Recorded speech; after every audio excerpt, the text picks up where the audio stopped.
삶을 책임져 주는 기도, 이런 제목으로 함께 하나님의 말씀을 나누기를 원합니다. 우리는 지금까지 3번에 걸쳐서 하나님의 나라, 주기도문 안에 있는 하나님의 나라에 대한 3가지를 살펴보았습니다. 오늘은 하나님의 나라의 백성들이 어떻게 무엇을 가지고 기도해야 되는지 3가지 중에서 그 첫 번째, 오늘 우리에게 일용할 양식을 주시옵고, 이 본문을 가지고 말씀을 나누도록 하겠습니다. 일용할 양식은 어떤 것일까요? 여러분 혹시 주기도문을 우리가 수백 번, 수천 번 암송하면서 일용할 양식에 대해서 고민해 보신 적이 있으십니까? 제가 대신 고민하고 왔습니다. 일용할 양식이 도대체 무엇인가? 성경에서 말해주고 있는 일용할 양식은 어떤 것인가? 함께 살펴보도록 하겠습니다. 3가지 해석이 있습니다. 먼저 영적인 해석이 있습니다. 그리고 육적인 해석이 있습니다. 육의 양식이다, 영의 양식이다. 그리고 3번째는 그 2가지를 포함하고 있거나 또 다른 제3의 해석이 있습니다. 첫 번째는 영의 양식이라고 생각하는 해석입니다. 암브로시우스라고 있습니다. 암브로시우스. 이 주기도문은 예수님이 이래 역사 속에서 계속해서 노래되었고 또 암송되었던 기도문이기 때문에 수많은 사람들이 이 주기도문의 내용을 가지고 고민을 했겠죠. 그리고 성경적으로 연구를 했겠죠. 그렇게 하면서 이 일용할 양식에 대한 나름대로 해석이 있는데, 이 암브로시우스라고 하는 사제는, 이분은 어거스틴을 회심시킨 유명한 분이죠. 이분은 이 일용할 양식을 성찬이라고 봤습니다. 성찬. 우리는 2달에 한 번씩 합니다만은 모든 교회가 성찬식을 하지 않습니까? 그래서 이 일용할 양식은 성찬이다. 그래서 그 성찬을 드릴 때마다 이 주기도문을 떠올린 거죠. 그리고 키프리아누스라는 분이 있어요. 이분은 그리스도 자신이다. 그리스도 자신이다. 이렇게 표현을 했어요. 자, 요한복음 6장 51절 같이 읽읍시다. 나는 하늘에서 내려온 살아있는 떡이니 사람이 이 떡을 먹으면 영생하리라. 내가 줄 떡은 곧 세상의 생명을 위한 내 살이니라 하시니라. 예수님께서 내가 떡이다, 하늘에서 내려온 생명의 떡이다, 이렇게 이제 말씀하신 그것을 근거로 해서 그리스도 자신이다, 이렇게 표현을 한 것입니다. 오리게네스라고 하는 분이 있는데, 이분은 영적인 해석을 했습니다. 이분은 영해로 유명하죠. 성경에 있는 모든 것을 다 영적으로 해석했어요. 홍해도 영적으로, 그 다음에 여리고도 영적으로, 나사로가 살아난 것도 영적으로, 다 영적으로 해석한 분이에요. 이 오리게네스는 역시나 이 일용할 양식을 영으로 봤습니다. 영. 예. 자, 예수님은 이 부분을 매우 강조하셨어요. 그래서 요한복음 6장 49절 말씀에 보게 되면 만나에 대해서 말씀을 하시죠. 이 만나를 너희 조상들이 먹고도 죽었지만 그러나 나를 먹는 자는 영원히 살 것이다. 이렇게 예수님께서 육의 양식보다는 영의 양식을 더 강조하는 것을 보게 됩니다. 요한복음 6장 33절, 하나님의 떡은 하늘에서 내려 세상에 생명을 주는 것이니라. 하나님의 떡이 있다는 거예요. 근데 그 하나님의 떡은 누구냐? 예수 그리스도고, 바로 나를 먹게 되면 영원히 살게 될 것이다. 이렇게 말씀을 해주고 있는 것이죠. 지난 한 주간 여러분 예수떡 많이 드셨습니까? 이 예수떡 먹으면 영생을 얻게 됩니다. 은혜를 받게 됩니다. 약속 안에 살게 됩니다. 우리가 날마다 이 예수떡 많이 드시기를 축복합니다. 또 수가성 여인과 만났을 때에도 예수님은 이 영적인 부분을 강조하셨어요. 이 수가성 여인에게 말씀하죠. 나에게 물을 좀 달라. 그랬더니 이 여인이 빈정이 상했어요. 왜냐하면 그때 당시 사마리아인들은 소외를 당하고 있었습니다. 그래서 유대인들하고 가까이 지내기가 매우 힘들었어요. 근데 유대인인 이 남자가 자기에게 말을 거는 거예요. 그러니까 이 여인이 대뜸 사마리아인인 나에게 왜 물을 달라 하나이까? 이렇게 오히려 질문을 던졌어요. 그때 예수님께서 내가 너에게 물을 줄 텐데 이 물을 먹으면 여기 올 필요도 없다. 이 물은 한 번 먹으면 영생하는 샘물이 될 것이다. 이렇게 영적으로 예수님께서 말씀하시죠. 요한복음 4장 14절입니다. 내가 주는 물을 마시는 자는 영원히 목마르지 아니하리니 내가 주는 물은 그 속에서 영생하도록 솟아나는 샘물이 되리라. 영생수라는 거예요. 영생수. 곧 그리스도 자신을 말하는 것이죠. 저는 아침마다 미온수를 2컵씩 마십니다. 네, 어떤 분이 그런 이야기를 해서 그때부터 했는데 참 도움이 되더라고요. 그 뒤로는 제 변비가 없어졌어요. 예, 한 몇 달 동안 그것을 계속 실천하고 있습니다. 처음에 먹을 때는 좀 많이 불편하더라고요.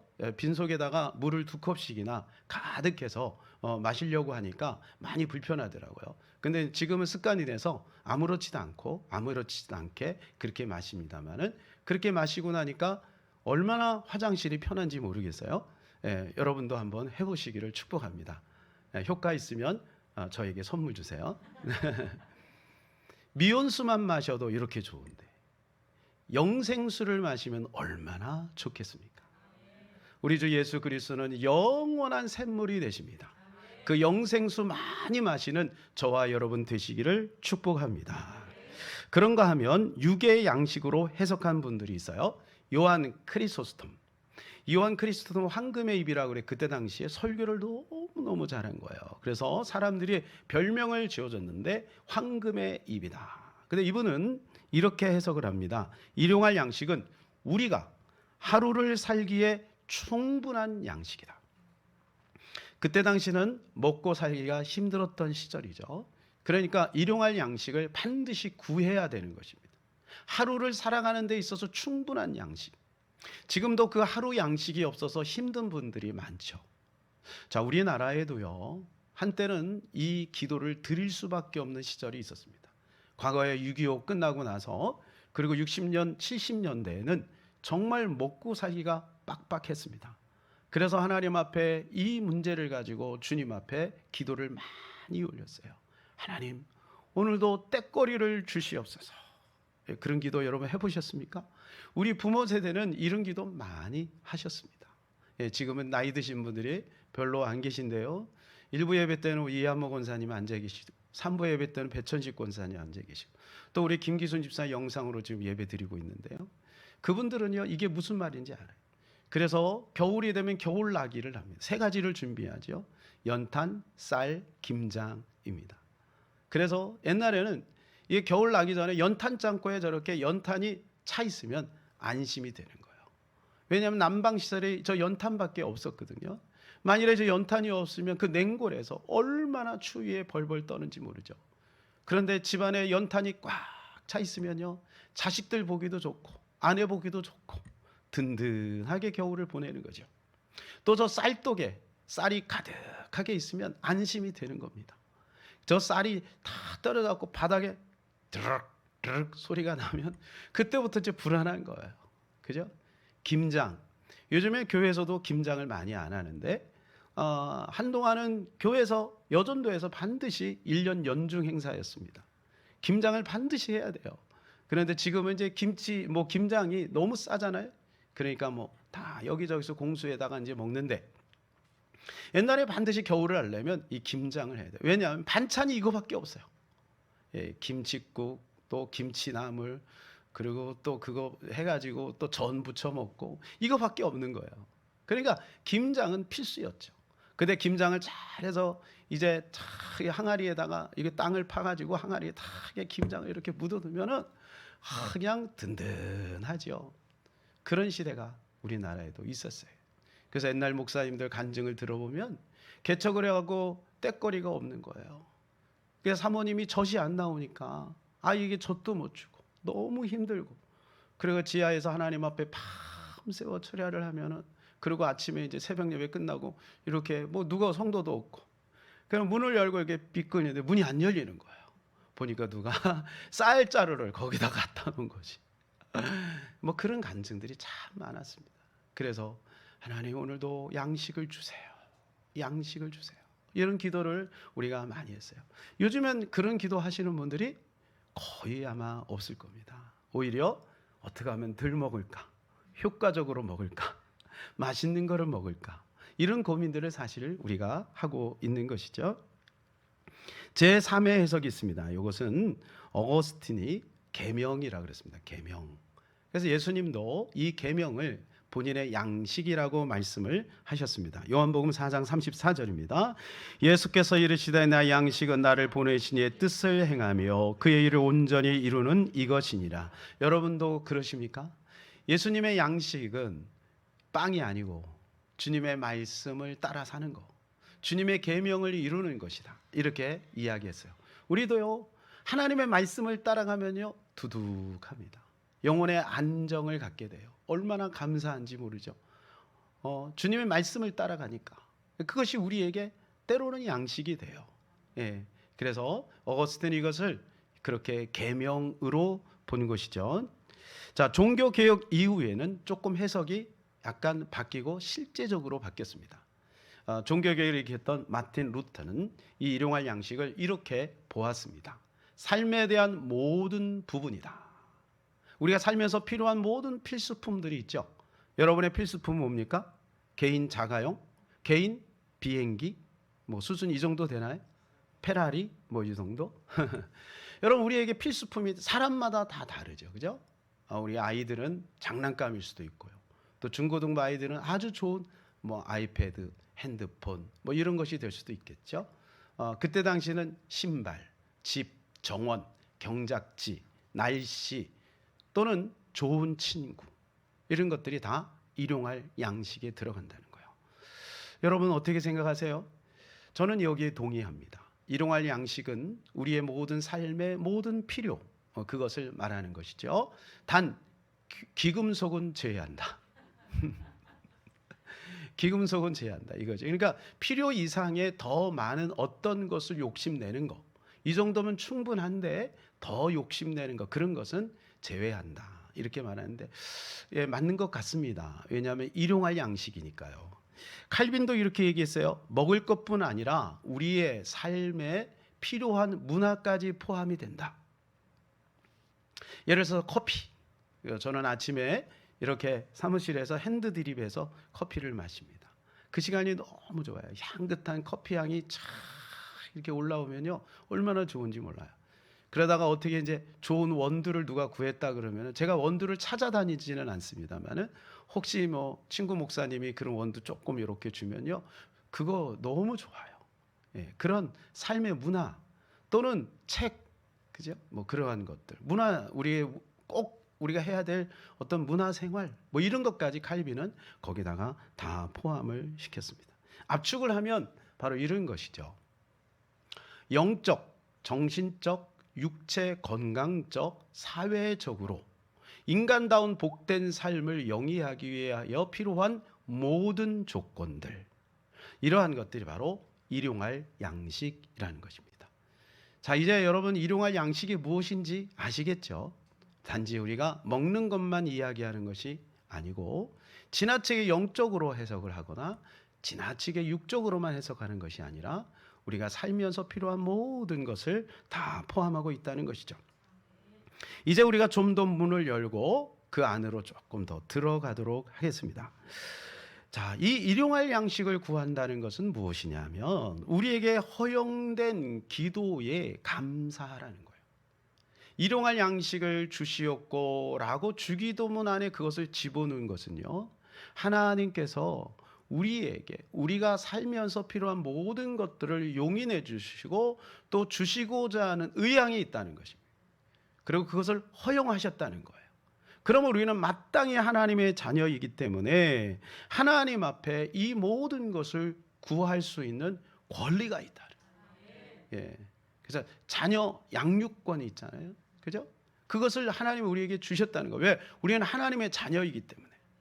여러분 또 이 기도 안에는 우리 인간이 얼마나 존귀한지를 말해주고 있는 거예요.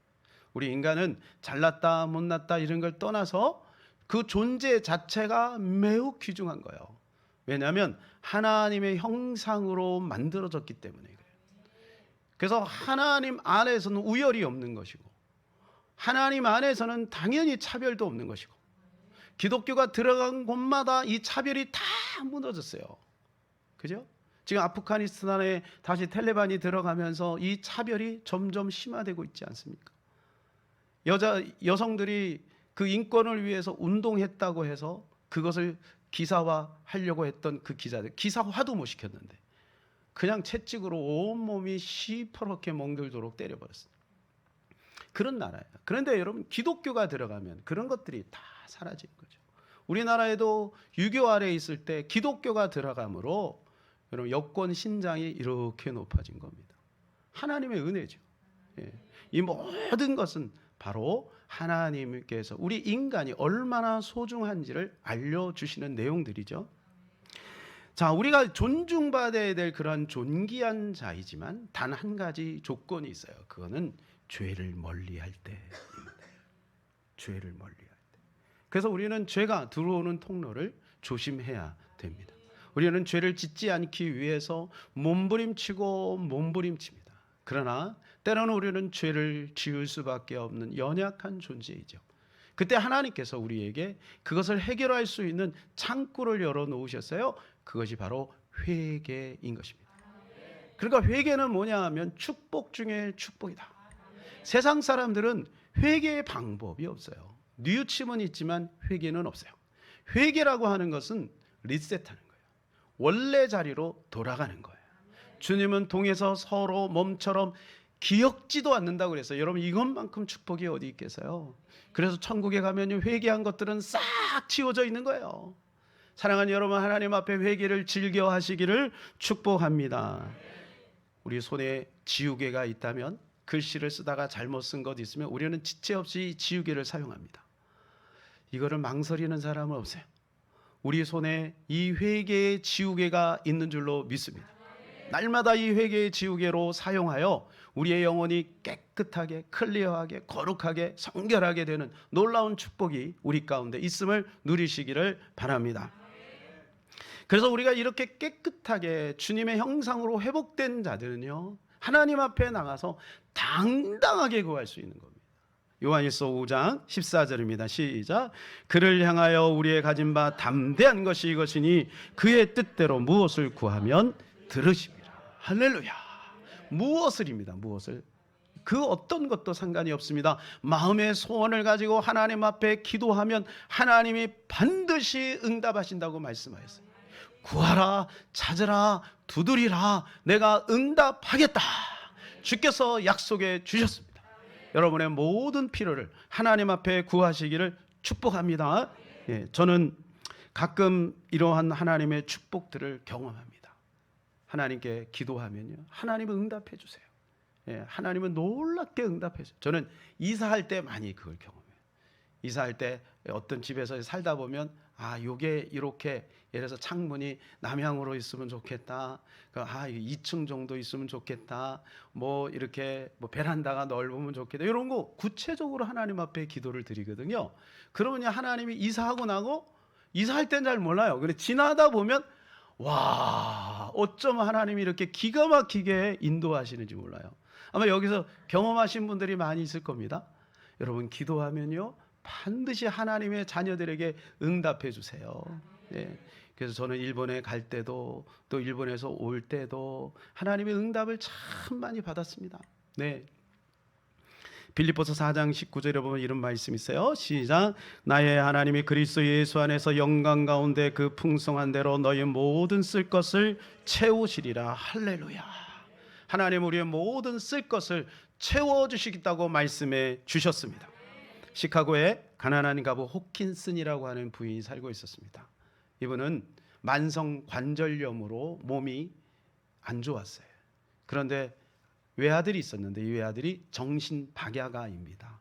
그러니 얼마나 살아가기가 힘들고 어려웠겠습니까? 그 시절에.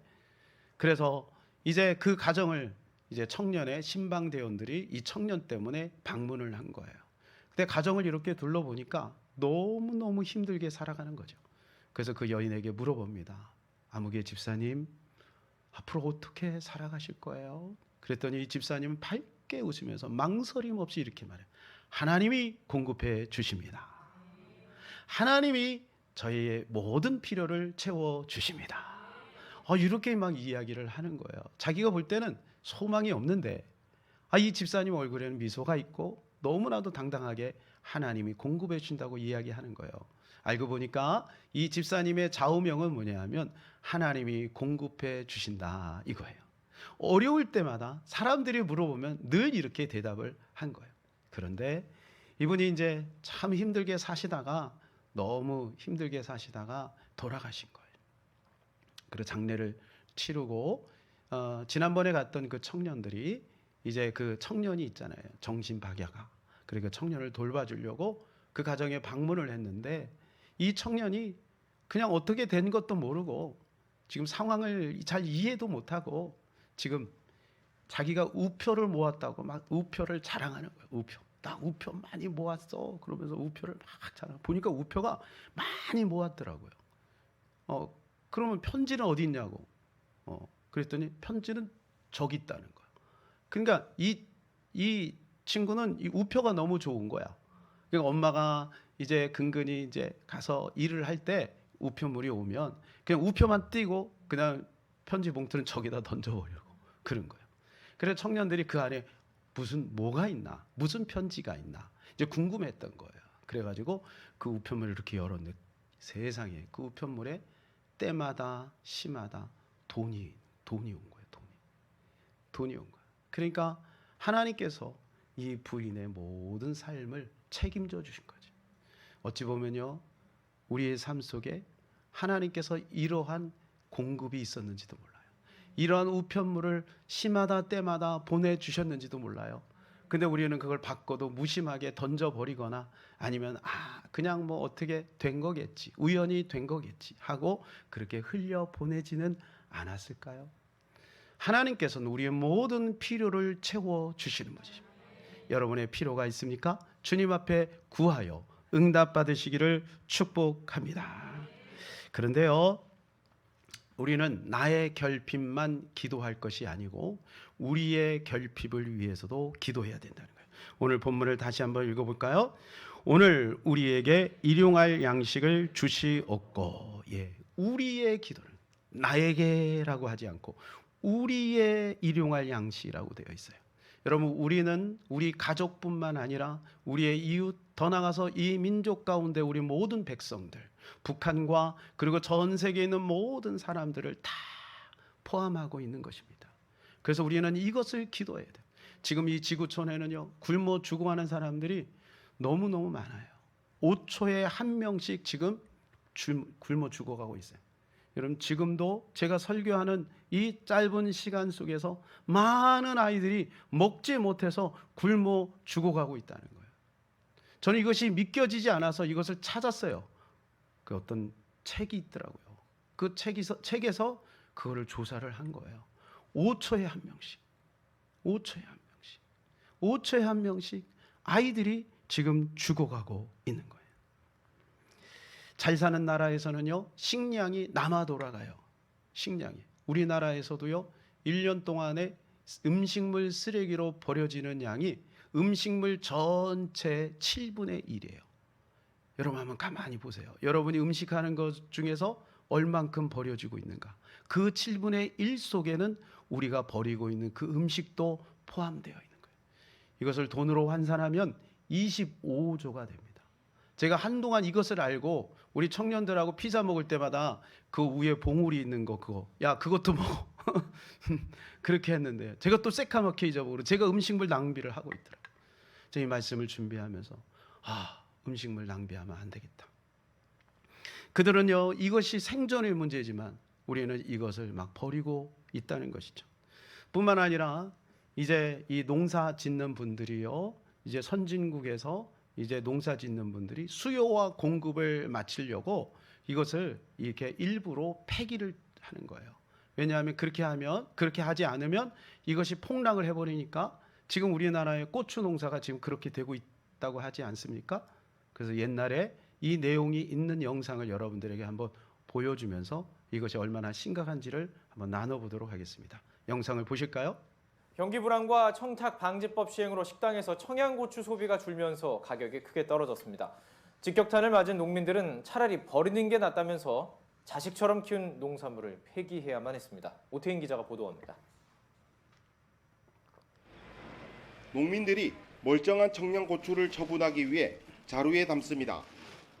대형 트럭에도 내다버린 청양고추가 한가득 쏟아져 나옵니다. 당장 먹어도 될 질 좋은 고추지만 추락하는 가격을 잡기 위해 울며 겨자 먹기로 폐기하는 겁니다. 우리 생산 농가의 원가도 안 되는 생산비에도 미치지 못하는 그런 가격이라서 지금 배기 처리를 하고 있습니다. 청양고추 경매가는 킬로그램당 2만 원 정도. 지난해와 비교하면 5분의 1 정도로 폭락했습니다. 경기 침체와 부정청탁 방지법에 AI와 구제역의 여파까지 덮친 결과입니다. 이딴 악재로 청양고추의 80%가 소비되는 외식업이 불황을 겪으면서 가격이 내리막길로 치닫게 된 겁니다. 예전에는 10kg 한 박스씩 소비가 됐는데 지금은 손님 너무 없다 보니까 하루 5kg도 소비가 안 되고 있습니다. 수확해봤자 손해만 볼 게 뻔해 자식처럼 키운 고추를 버려야 하는 농민들의 심정은 이루 말할 수 없습니다. 지금 저희들이 수확을 해도 어떤 남는 게 하나도 없습니다. 봄철 되면은 어느 정도의 저희들이 설 돈도 생기고 하는 부분인데 올 겨울철에는 원체 가격 자체가 형성이 안 되다 보니까 앞으로가 더 문제입니다. 청양고추 수확은 더 늘 것으로 보여 위축된 소비 심리가 회복되지 않는 한 상황이 반전되기는 힘든 실정입니다.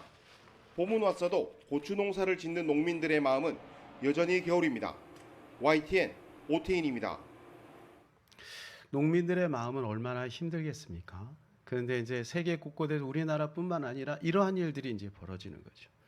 수요와 공급을 맞추기 위해서 폐기하는 농민들, 그분들도 많이 마음이 아프지만, 그러나 어느 나라에서는 지금 먹을 것이 없어서 지금 굶어 죽어가고 있다는 것이죠. 이러한 악순환들이 지금 지구촌 안에서 계속해서 벌어지고 있어요. 이 불균등이 점점 심화되고 있지요. 그래서 이런 통계가 있어요. 지금 지구에는 80%의 부를 10%가 누리고 있고, 그리고 남은 20%의 부를 90%가 가지고 산다는 거예요. 80%의 부, 80%의 그 수많은 그 재산, 자산들, 그런 것을 10%가 누리고 있다는 거예요. 자, 여러분, 우리나라는 지금 어느 쪽에 있을 것 같습니까? 왼쪽에 있을 것 같습니까? 오른쪽에 있을 것 같습니까? 예, 우리나라는 이미 오른쪽으로 간 지 오래됐어요. 글로벌 리치 리스트라고 하는 사이트에서 이런 조사를 했어요. 연봉과 그리고 그 사람의 부의 그 프로테지, 예, 그 비율. 그런데 3천만 원의 연봉을 받는 사람은 전 세계 6% 안에 든대요. 3천만의 연봉. 여기 3천만 원 연봉 받는 분들 꽤 되실 겁니다. 예? 그럼 만일에 4천만 원의 연봉을 받는다. 그러면요, 전 세계 2.59%에 들어간대. 이건 제 말이 아니에요. 예, 2.59. 4천만 원의 연봉. 요즘 젊은이들 웬만하면 3천, 4천. 그죠? 이렇게 받죠. 1년에 1,000만 원도 못 버는 사람들이 이 지구촌에는 55억 명이라고 합니다. 55억 명. 가까운 중국만 해도요. 중국이 뭐 경제 대국이라고 하지만 실질적으로 9억이 넘는 사람들이요. 하루에 10,000원도 못 갖고 산대요. 그러면 그 연봉으로 계산하면 얼마예요? 한 달이면 30만 원, 1년이면 360만 원밖에 안 되죠. 근데 우리나라는 어때요? 우리나라는 잘 사는 나라죠. 우리나라는 하나님이 우리나라를 축복해 주신 거죠. 그러니까 이 대한민국에 산다는 것 자체가 이미 복을 누리고 있다는 거예요. 비교적 마음이 힘들 수는 있으나 우리가 이런 것을 통해서 하나님 앞에 감사를 회복해요. 제 얼굴이 너무 밝지 않아요? 저는 이 말씀을 준비하면서요, 가슴에서 눈물이 나왔어요. 그리고 하나님 앞에 너무 감사했어요. 모든 것이 은혜구나. 나는 이미 은혜를 누리고 있구나. 그런 생각이 많이 들었습니다. 아마 여러분도 그런 생각이 드시리라고 믿습니다. 유럽에서는 생산된 곡물의 57%가 사람의 먹이가 아니라 동물의 사료로 쓰인대요. 왜 그러냐면 1kg의 고기를 얻으려면 9kg의 사료가 필요하다는 거예요. 그러니까 여러분, 우리가 1kg 먹을 때 가난한 사람들이 지금 굶어 죽어가는 사람들이 먹을 수 있는 그 사료가 동물에 가서 그것이 우리의 입으로 들어가고 있다는 거예요. 그렇죠? 우리 고기 어렵지 않게 구해서 먹을 수 있어요. 예. 참 감사하죠. 우리가 한편으로는 감사하지만 두려운 마음도 생겨요. 하나님 앞에 섰을 때 주께서 우리에게 물어보실 것 같아요. 예. 그래서 우리는 우리에게 주신 하나님의 이 복들을 귀하게 여기고, 첫 번째는 감사해야 될 것이고, 두 번째는 우리가 아껴서 흘려보내는 일들을 해야 될 것입니다. 왜 세계 절반은 굶주리는가, 그 책에 보게 되면요, 여기에 나와 있어요. 5초에 한 명씩이 지금 굶어 죽어가고 있다는 거예요. 그뿐만 아니라 제가 충격을 얻은 건 뭐냐 하면요, 3분의 1명씩이 비타민 A가 부족해서 실명을 하고 있다는 거예요. 여러분, 우리 눈이 조금만 불편해도요, 얼마나 불편해요? 안경만 안 좋아하고, 제가 눈이 이제 잘 안 보이니까 이게 죄송합니다. 그래서 막 글씨를 그러면 놔두면서 안경을 막 벗었다 꼈다가 그렇게 하거든요. 그런데 아예 실명이 되는 사람이 3분의 1명씩이래요. 3분의 1명. 예. 8억 명이 지금 심각한 기아 상태에 있대요. 이것은요, 지구촌의 10명 중에 1명입니다.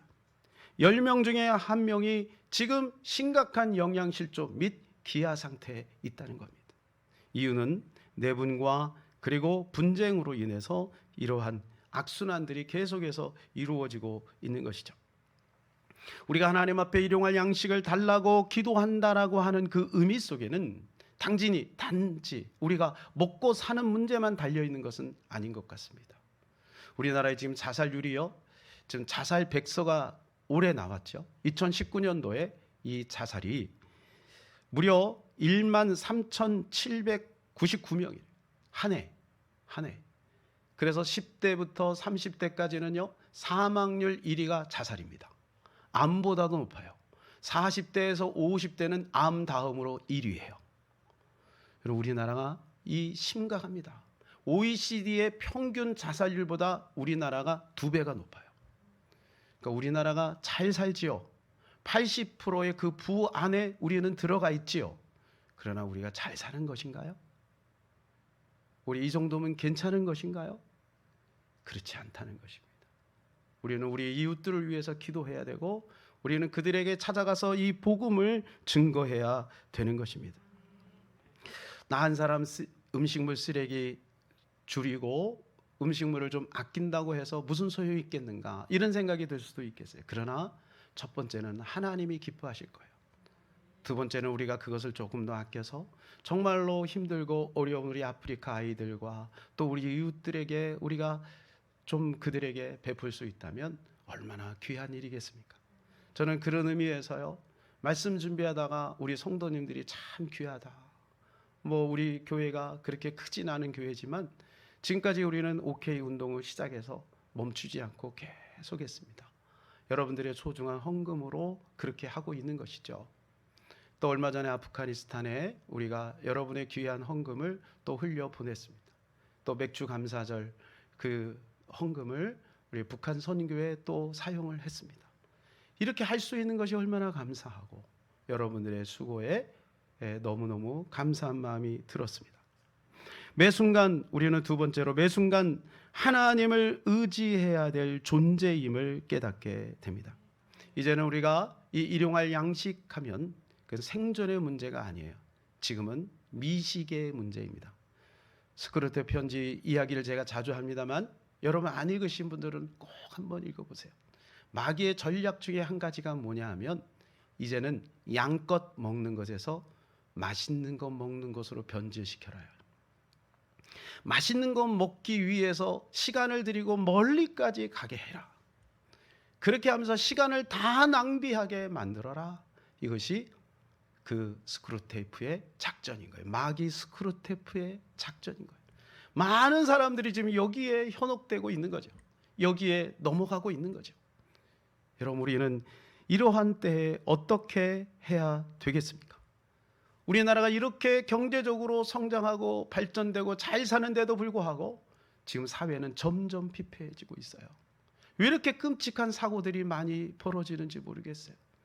가족들이 보는 앞에서 한평생 같이 살았던 아내를 장검으로 찔러서 죽이고, 자기가 낳은 그 친딸을 성폭행하고 심지어는 방치해버려서 그 아이가 죽게 만들고.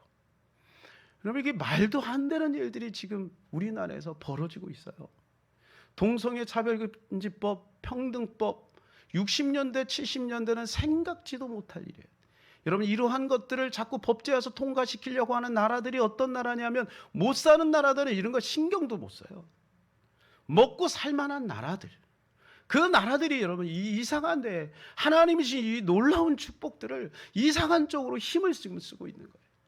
그래서 우리 교회에서도 1인 시위, 남자 며느리, 여자 사위, 이게 웬 말인가? 여러분, 이거 통과되면 그것을 정당화시키는 거예요.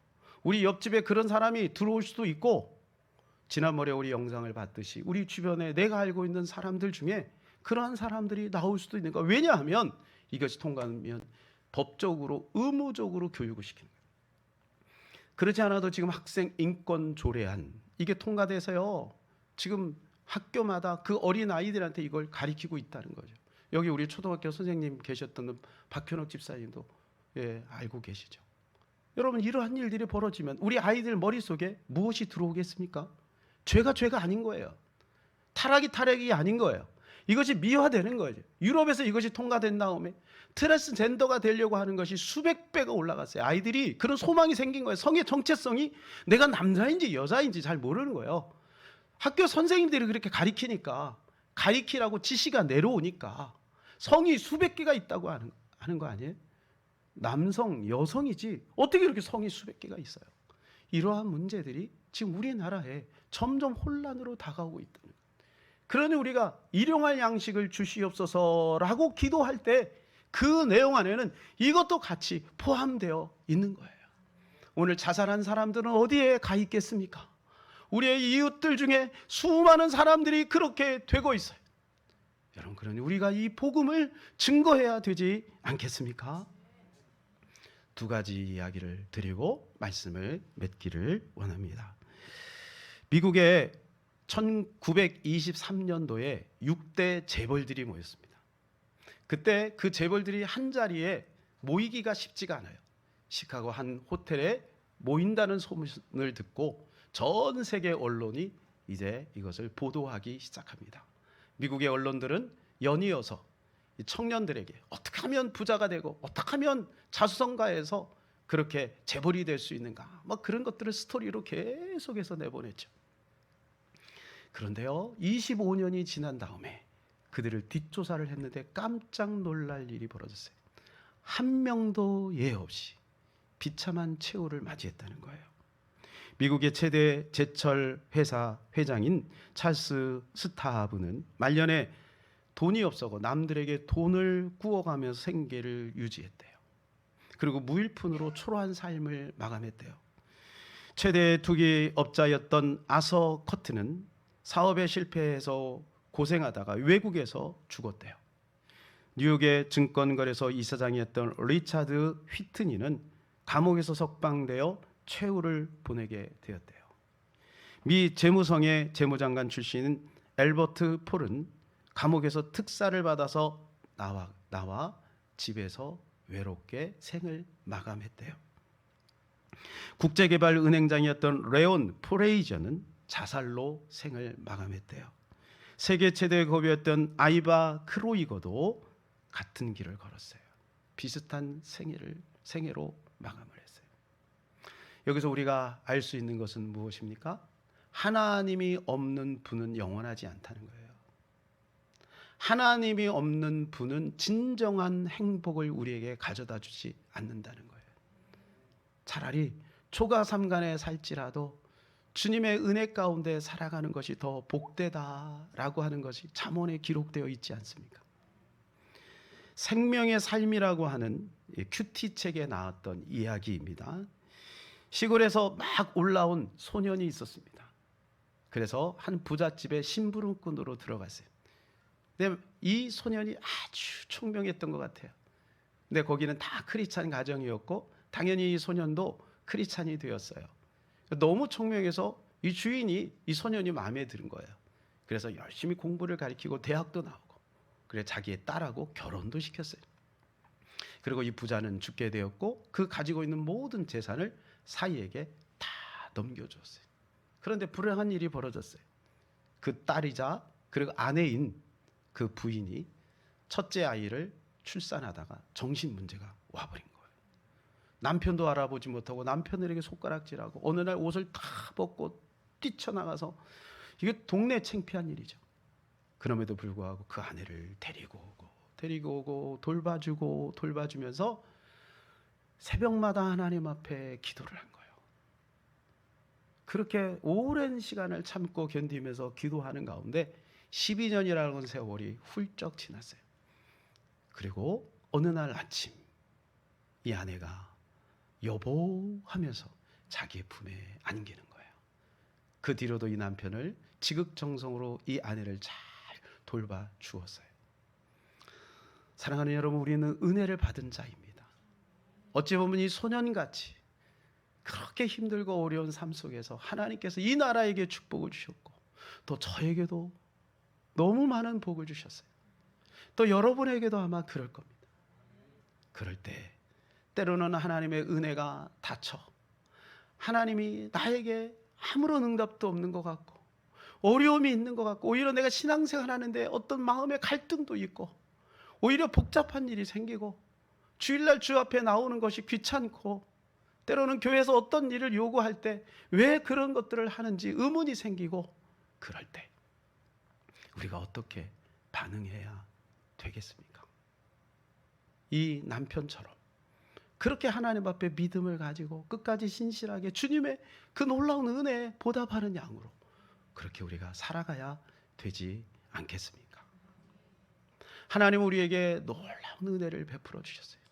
이 대한민국 안에 하나님은 엄청난 은혜를 베풀어 주셨어요. 그렇지만 또 우리가 살다 보면 모든 필요가 있을 겁니다. 하나님은 여러분의 필요를 채워주실 의향이 있습니다. 사랑하는 여러분, 하나님 앞에 기도하시기를 바라요. 다른 데 가서 우리가 손 내밀지 말고 우리 아버지 되신 그 하나님께 나와서 하나님께 기도하면 하나님 응답해 주실 줄로 믿습니다. 그러나 우리의 결핍만 기도하지 말고 우리의 이웃들의 아픔도 함께 나눴으면 좋겠습니다. 잘하고 있지만 조금 더 우리가 했으면 좋겠습니다. 북한도 생각하고 저 아프리카에 있는 죽어가고 있는 아이들도 생각하고 조금 더 아껴서 그들에게 사랑을 나눌 수 있는 우리가 되면 너무나도 좋겠습니다. 이 시간에 은혜라고 하는 찬양 한번 같이 주기도문송을 해야 되는데 오늘은 은혜의 찬양을 한번 불렀으면 좋겠습니다.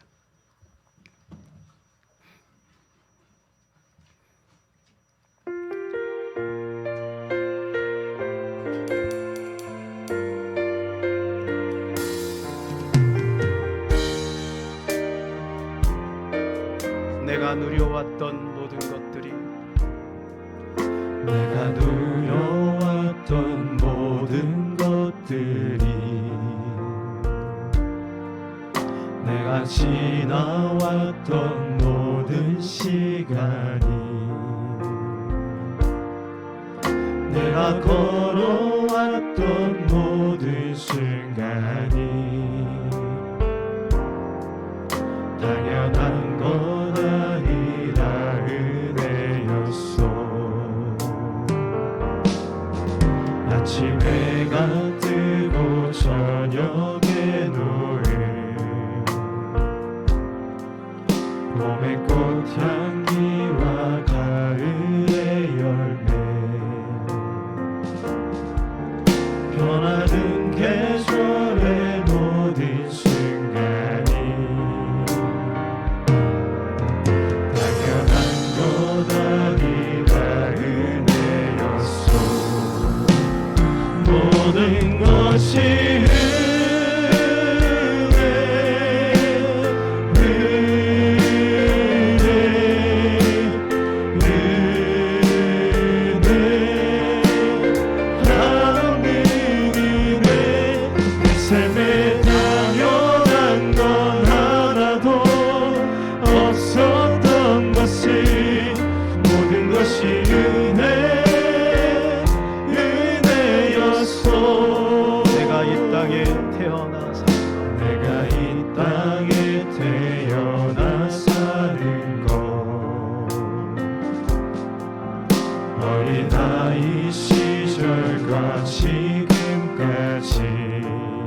숨을 쉬며 살며 꿈을 꾸는 삶 당연한 것 아니라 은혜였소. 내가 하나님의 자녀로 살며 오늘 찬양하고 예배하는 삶 복음을 전할 수 있는 축복이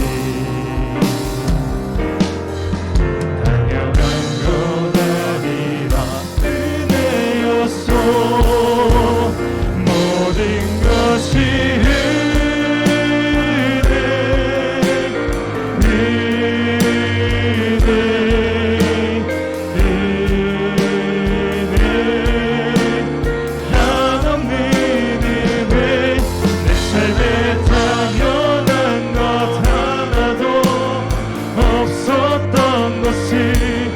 모든 것이 은혜, 은혜였소.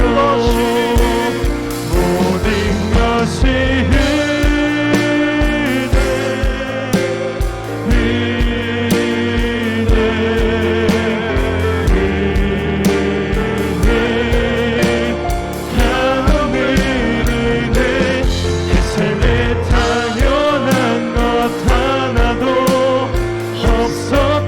것이 모든 것이 은혜,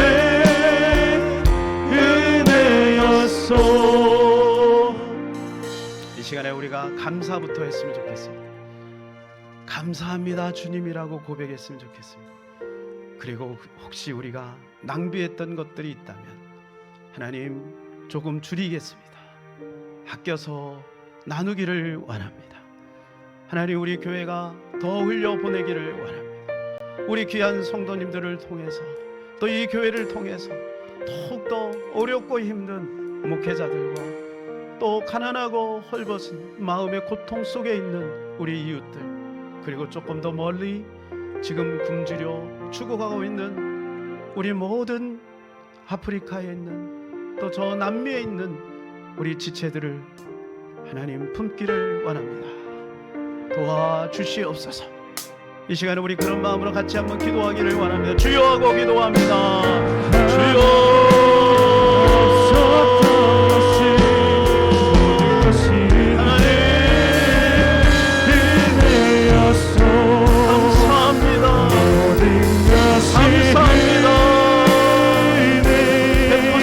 감사합니다. 하나님 이 민족을 축복하시니 감사합니다. 하나님 잘 살게 하시니 감사합니다. 예쁘신 은혜 감사합니다. 주님 앞에 주께서 베푸신 은혜 소중하게 여기고 귀하게 여기고 우리가 흘려보내고 나누고 구워주고 베풀어 줄 수 있도록 도와주시옵소서. 하나님 아버지 우리가 아끼기를 원합니다. 조금 더 나눠주기를 원합니다. 아버지 사용하여 주시옵소서. 우리 귀한 성도들을 축복하여 주시옵소서. 그들에게 좋은 마음하는 마음을 주셔서 더 축복하여 주시옵소서. 세계 선교 민족 복음화의 될 수 있도록 우리 모든 성도들을 축복하여. 아버지 감사합니다. 아버지 감사합니다. 주님의 은혜입니다. 여기까지 주께서 은혜를 베풀어 주셨습니다. 은혜인 것을 은혜로 알지 못하고 하나님 아버지 마음에 하나님 그릇된 마음을 가졌던 것들을 용서하여 주시옵소서. 하나님 이제 주님 앞에 영광 돌리며 보답하는 양으로 우리가 아끼고 나눠줄 수 있도록 축복하여 주시옵소서. 우리 교회를 그렇게 써주시니 감사합니다. 우리 귀한 성도들을 축복하시니 감사합니다. 더 축복하여 주시옵소서. 우리 주 예수 그리스도 이름으로 기도하옵나이다. 아멘.